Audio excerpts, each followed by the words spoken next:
رجال الله أغيثونا لأجل الله.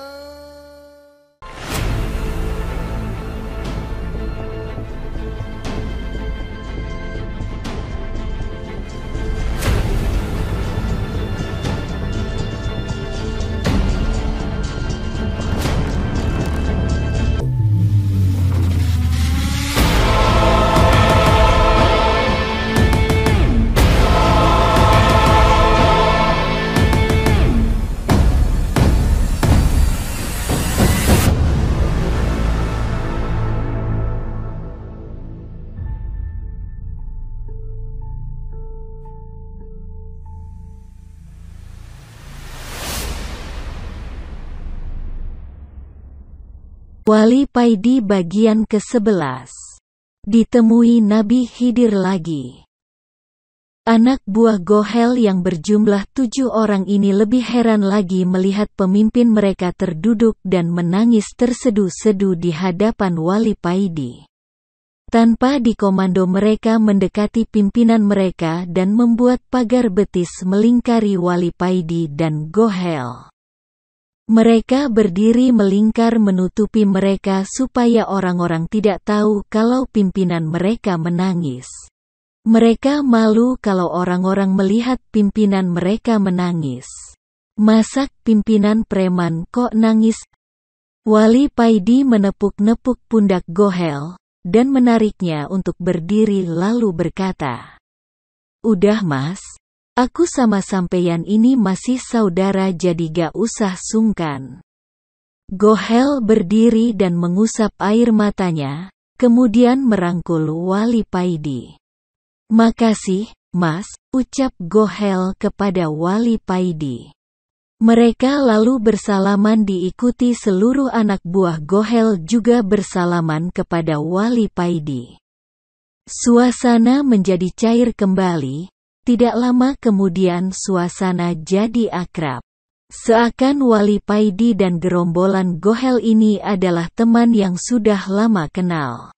Karena Wali Paidi ini pintar mengeluarkan jok-jok segar yang membuat Gohel dan anak buahnya tertawa terpingkal-pingkal. "Ayo ngopi dulu mas," ajak Gohel kepada Wali Paidi.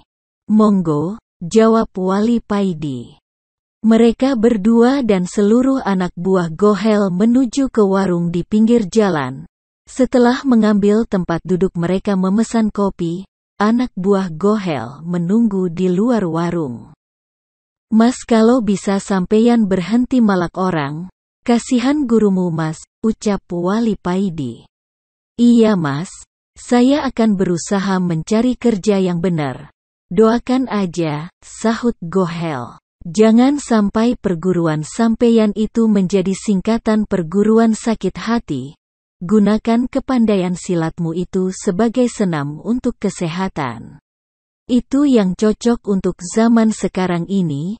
Beda dengan zaman ketika orang Islam masih punya musuh dulu. Jangan belajar silat untuk mencari kesaktian atau untuk perisai diri. Karena perisai diri yang langsung dari Allah adalah sedekah.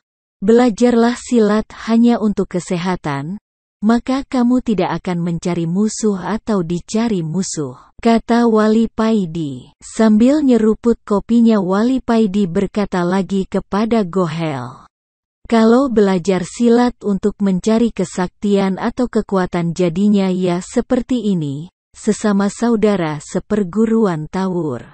Tidak rela melihat perguruan lain unjuk kekuatan. Seperti kemarin terjadi penyerbuan terhadap konvoi perguruan keras sakti yang diduga dilakukan oleh perguruan lain." "Iya mas, memang aku dulu belajar ilmu silat untuk mencari kesaktian atau kekuatan. Setelah lulus aku bingung gimana cara melihat kalau aku ini sudah kuat. Akhirnya aku mencari gara-gara supaya punya musuh dan keterusan sampai jadi seperti sekarang ini," ucap Gohel sambil menunduk.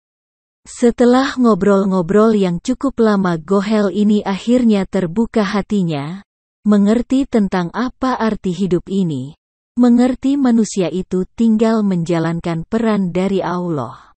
Mengerti akan dirinya berperan sebagai apa dan menjalankan sebaik-baiknya peran tersebut. Ada yang berperan sebagai ulama, guru, pedagang, petani del, hanya ketakwaan kepada Allah yang dinilai dari menjalankan peran tersebut. Terus sampeyan sekarang mau kemana? Tanya Gohel kepada Wali Paidi. Mau ke terminal, jawab Wali Paidi singkat. Hehehe, maksudku tujuan sampeyan dari terminal, tanya Gohel lagi. Mau sowan kepada salah satu guruku, jawab Wali Paidi. Kalau begitu mari saya antar, Gohel menawari Wali Paidi. Baiklah, ayo, ucap Wali Paidi. Gohel mendekati pemilik warung dan menanyakan habis berapa semuanya. Pemilik warung terdiam merasa heran dengan sikap Gohel. Karena biasanya Gohel ini kalau makan minum di warungnya tidak pernah bayar. Pemilik warung tersebut sangat gembira dengan perubahan sikap Gohel ini. Udah gak usah bayar mas. Anggap saja ini sebagai selamatan buat mas. Selamatan kalau sampeyan telah terlahir kembali. Mudah-mudahan tobat sampeyan ini sebagai taubatan nasuha, ucap pemilik warung kepada Gohel. Setelah mengucapkan terima kasih, Gohel mengantarkan Wali Paidi ke terminal. Dalam perjalanan Gohel menanyakan perihal tentang orang-orang soleh yang diketahui Wali Paidi. Wali Paidi menceritakan dengan singkat perihal mereka. Tentang sifat dan kelebihan para orang-orang soleh tersebut. Tidak begitu lama akhirnya mereka sampai ke terminal. Gohel memanggil salah satu anak buahnya dan membisikkan sesuatu kepadanya. Lalu anak buahnya itu pergi. Jangan berangkat dulu mas, tunggu sebentar, kata Gohel kepada Wali Paidi. Tidak begitu lama anak buah Gohel itu datang sambil menyerahkan sesuatu kepada Gohel. Lalu Gohel mendekati Wali Paidi dan menyerahkan sesuatu tersebut kepada Wali Paidi. Ini mas, tolong jangan ditolak, ucap Gohel kepada Wali Paidi. Ternyata sesuatu tersebut di dalamnya ada uang ribuan yang sebagian sudah kumal. Dan ada 2 atau 3 uang 5 ribuan. Wali Paidi terkejut ketika menerima uang dari Gohel tersebut. Jangan khawatir mas, itu bukan uang haram, itu uang sumbangan dari teman-teman, dan saya minta dengan sangat jangan ditolak, jelas Gohel kepada Wali Paidi.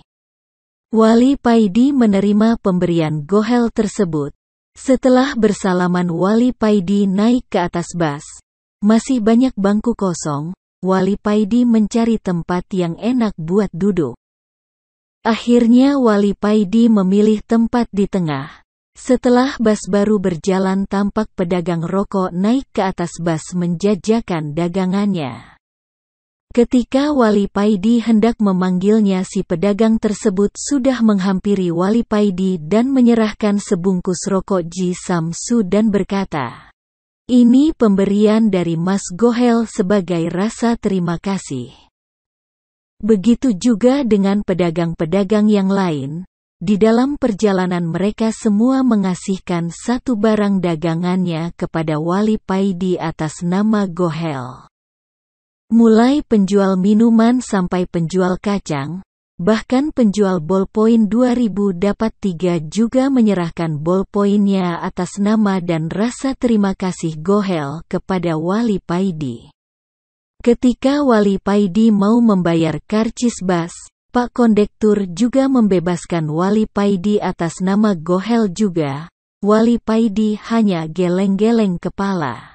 Gendeng, soleh ini. Batin Wali Paidi tersenyum sambil teringat wajah Gohel sekitar 2 jam perjalanan. Wali Paidi akhirnya sampai di sebuah kota yang dulunya adalah sebuah wilayah kerajaan Majapahit. Wali Paidi turun sambil membawa satu kresek besar yang berisi minuman dan makanan ringan pemberian dari pedagang-pedagang asongan di atas bas. Baru melangkah turun dari bas, Wali Paidi langsung dihampiri seorang gila yang berambut gimbal. Orang gila tersebut langsung menarik-narik tas kresek Wali Paidi. Paidi, sini minuman dan makanan ini punyaku, ucap orang gila tersebut, lalu ngeloyor pergi. Wali Paidi membiarkan saja tas kreseknya direbut, dan dia hanya terus mengikuti orang gila tersebut karena dia penasaran, orang gila ini kok tahu namanya. Bersambung.